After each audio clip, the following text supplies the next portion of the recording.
Olá pessoal, tudo bem? Então, conforme combinado aí, conforme eu falei pro pessoal, eu tô gravando esse vídeo aqui para passar para vocês como é que funciona a ligação do circuito eletrônico e elétrico da máquina radiante, tá? Essa máquina ela não tem muita potência para acionar umas bobinas que nem essa aqui, ó. Mas para aplicação em tratamento de água, retroceder a genética das sementes, fazer algum tratamento de saúde, alguma coisa desse que não exija tanta potência, esse equipamento vai muito bem. Então segue aí a montagem passo a passo do circuito elétrico e eletrônico do acionamento dessa bobina, dessa máquina, né? E essa é uma máquina esse é um circuito que pode ajudar bastante para quem está em busca de ressonância, né? Dos processos de energia 0.0 e, enfim, trabalhar com alta frequência, alta tensão, tá bom? É isso aí. Então, pessoal, eu dividi o projeto aqui em 3 etapas, tá? Para facilitar o entendimento. Então, a primeira etapa aqui, eu vou denominar alimentação mais o cooler.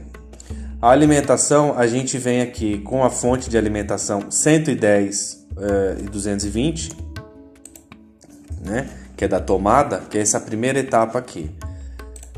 Então eu coloquei uma tomadinha aqui, vou ilustrar bem para facilitar para o pessoal aí.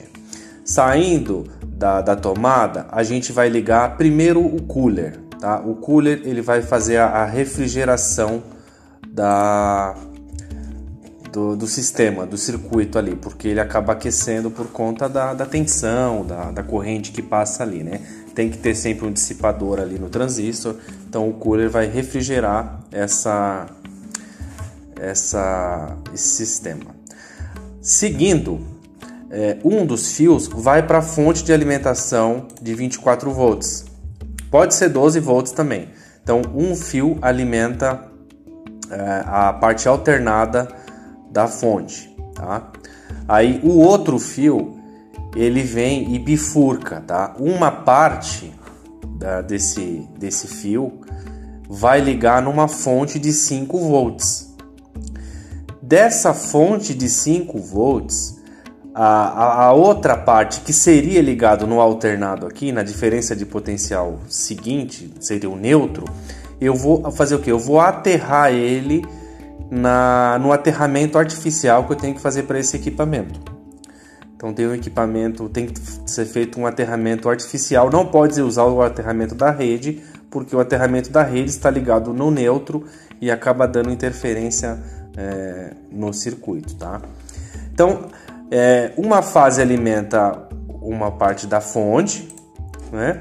E a outra parte, o outro alternado dessa fonte de 5 volts, vai para o terra, que é a diferencial de potencial 0. Essa fonte, ela vai acionar um relé, tá? Um relé mecânico. Esse relé é que vai fazer a ligação da outra fase da fonte, tá? Então essa fonte, aqui a gente tem um botão de liga e desliga, eu acabei não pegando aqui a ilustração, mas tudo bem, um botão de liga e desliga, fica ao seu gosto aí, qualquer botão de liga e desliga que suporte 220 volts aí.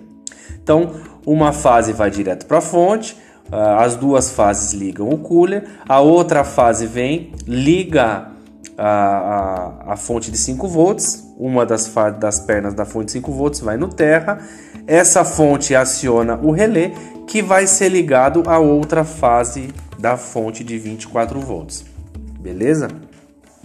Então aqui a gente tem a primeira etapa da fonte de alimentação, é o circuito de segurança, que eu estou chamando de circuito de segurança para o aterramento, tá?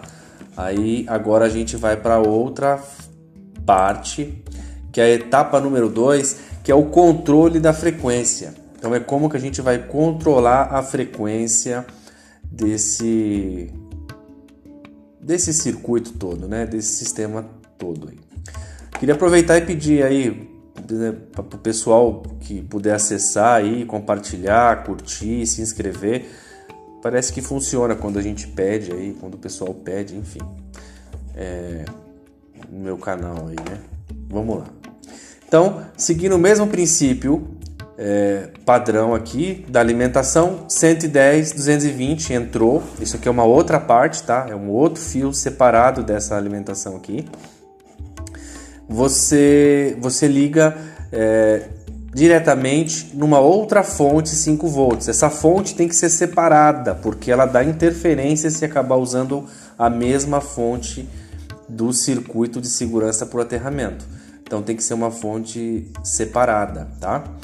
Essa fonte de 5 volts, ela vai alimentar um circuito PWM, que é esses circuitinhos aqui. Tem uns mais bonitinhos hoje em dia, com os botãozinhos, uma interface mais interessante.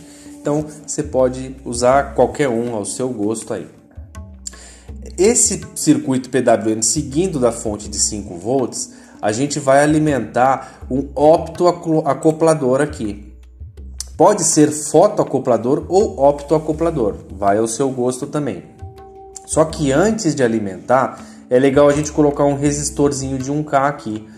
Ou 1K, ou 500 ohms, o que você sentir que necessita aí. Se 1K, a sua fonte não for o suficiente, você pode modificar esse resistor aqui, só por uma segurança, para não queimar aqui o optoacoplador. É legal que não seja menos que 500 ohms, tá?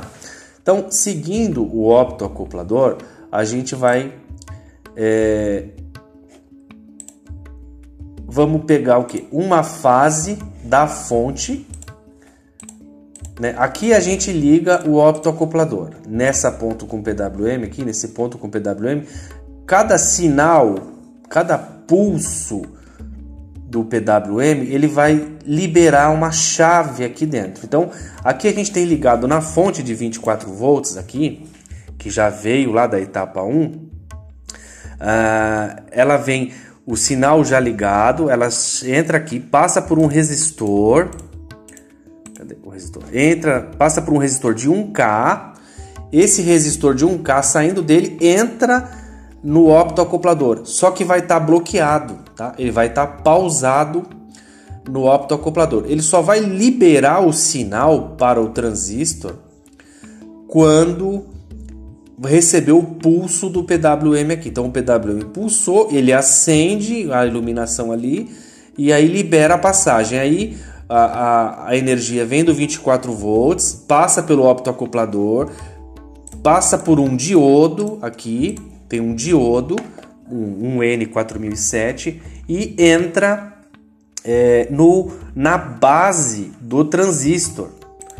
O transistor é um IRF740, então ele entra na base do transistor e sai no negativo do transistor, lá no emissor, e vai para o negativo da fonte. Ou seja, esse circuito ele fecha quando recebe o sinal, vem, passa por dentro, circula pelo transistor e vai para o negativo.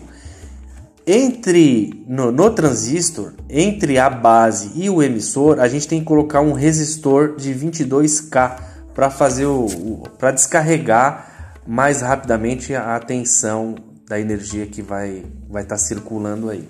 Senão fica uma energia parasita e ele acaba demorando para desconectar. Então essa é a primeira alimentação do PWM. Para a gente alimentar a bobina, a gente sai da fonte de 24 volts antes do resistor e conecta no positivo da fonte, numa das saídas aí, ou na mesma saída, não sei do qual fonte você vai utilizar.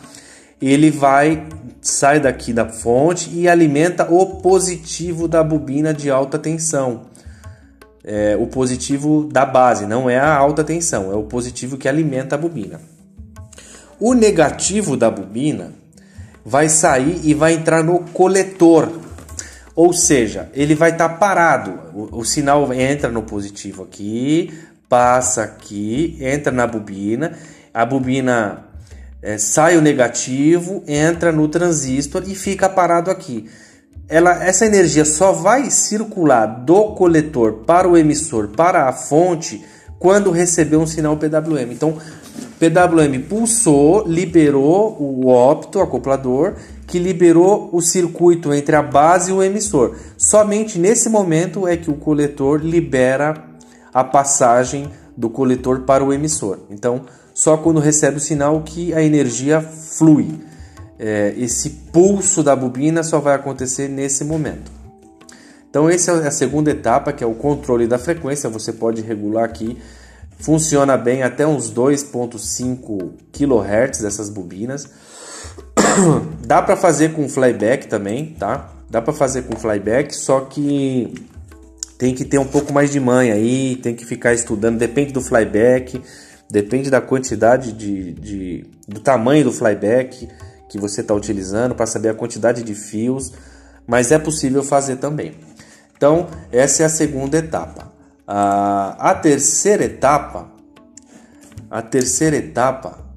é a etapa da conversão da energia de alta tensão da bobina, que chega em torno, eu utilizando 24 volts, chega aqui em torno de uns 40 mil volts, 30 mil volts, pelo tamanho da faísca, tá? Essa é a base de cálculo, a cada 1 centímetro, cerca de 10 mil volts. Então, eu chego aqui chega a quase 5 centímetros a faísca, dependendo da frequência. Então, chega a uns 30, 40 mil volts essa bobina alimentada em 24 volts. Tá? Então, essa é a terceira etapa, é a etapa da energia radiante. A energia radiante a gente vai converter ela como? Então a gente pulsa aqui o sinal do positivo para o negativo, ele libera aqui o sinal de alta tensão no ponto central da bobina. A gente vai faiscar essa alta tensão no negativo da própria bobina, tá? Só que como que a gente vai fazer essa faísca? A gente vai criar um faiscador. Você pode criar com tungstênio, você pode usar como esse é um equipamento que não é tão potente, você pode usar até mesmo parafuso de bronze, tá? Você arredonda a cabeça ali, ele vai bem, ele não demora para dar problema. Ou você pode usar tubos de cobre, tem alguns faiscadores aí que você pode sair experimentando, né? Então, faiscou do positivo de alta tensão para o negativo da bobina, em paralelo, na verdade é em série, tá? Em série, você vai colocar um capacitor de Leyden em cada lugar da faísca. No positivo de alta tensão, você vai ligar um capacitor. No negativo, você vai ligar outro capacitor. Você pode usar capacitor de Leyden ou você pode usar banco de capacitores. O pessoal está criando uns bancos de capacitores aí. Eu estou tentando produzir um capacitor. Estou tendo algumas dificuldades. Mas para iniciar, o capacitor de Leyden vai muito bem, tá? Tem bastante informação ensinando como é que faz aí. É bem simples. Saindo desses capacitores de Leyden, a gente vai colocar uma bobina que a gente chama bobina de ressonância. Essa bobina a gente vai sintonizar ela a partir do ponto negativo aqui, né? Então a gente coloca aqui, liga ela, aqui liga um fio e vai sintonizando. Como que a gente sabe qual que é o ponto da sintonia? É quando a energia radiante aqui fica mais forte. E aqui eu acabei invertendo, tá? Ó. O positivo da bobina de alta tensão, ele não pode ser ligado do lado do terra, ele tem que ser ligado do lado da bobina de Oldin. Então, inverte isso daqui. A energia radiante, nesse caso que está aqui, a energia radiante vai sair aqui no eletrodo de baixo. Um dos eletrodos tem que ser ligado, um dos lados dessa bobina, aqui, que vai estar ligado junto com os eletrodos, tem que estar ligado no aterramento. Esse aterramento pode ser o mesmo aterramento da parte 1, tá? Da parte que vai fazer a segurança de aterramento. Então a máquina só vai ligar se o aterramento aqui tiver feito, senão a máquina não liga para o pessoal não tomar choque e tal. Na outra bobina, na outra lado dessa bobina ressonante, a gente pode ligar também uma bobina de Odin. Não estou trabalhando com a bobina de Odin para esse circuito, tá? Eu estou trabalhando com a bobina de Odin em outro circuito separado. Esse eu não estou incluindo a bobina de Odin, mas é opcional, pode-se fazer também.